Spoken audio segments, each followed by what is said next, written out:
net migration could fuel a rise in the UK population to 72.5 million by 2032, figures suggest. The Office for National Statistics (ONS) has projected a population growth of 7.3% between 2022 to 2032, compared with an increase of 6.1% over the previous 10 years.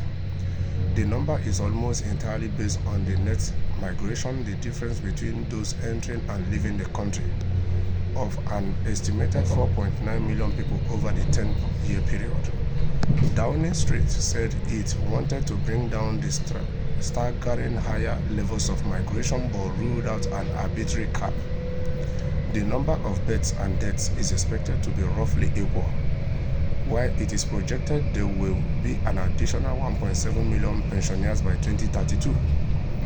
Between mid-2022 and mid-2032, the ONS projections suggest 6.79 million people will be born, 6.81 million people will die, 9.91 million people will immigrate long time to the UK, 4.98 million people will immigrate long time from the UK.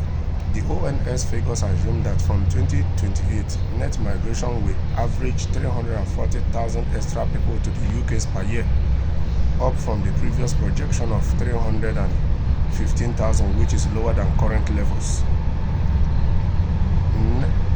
The ONS projections that will continue to decline until 2028, but after that will remain at 340,000 per year as a long-term average.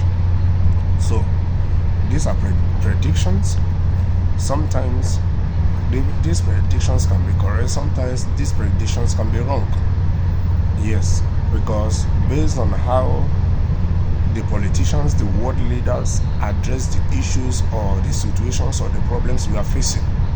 Yes, because one of the problems you see these days is that our leaders, our politicians are not even in touch with reality, in the sense that they talk the talk, and when they get to office, it looks as if they are totally or completely disconnected from reality.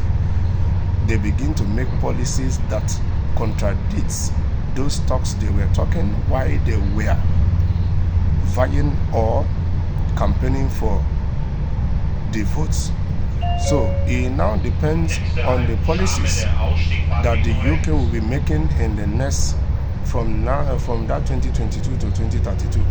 It now depends on the policies they will be making, and you know that the UK's economy is facing a whole lot of issues based on their crackdown on migration, based on when the Conservatives implemented the law that stops the students from coming, which affected their creative industries, which affected some of their jobs, which affected forcing some of their universities to register bankruptcy because the money these students were bringing were not forthcoming for them to keep running these universities or keep securing the jobs of these teachers.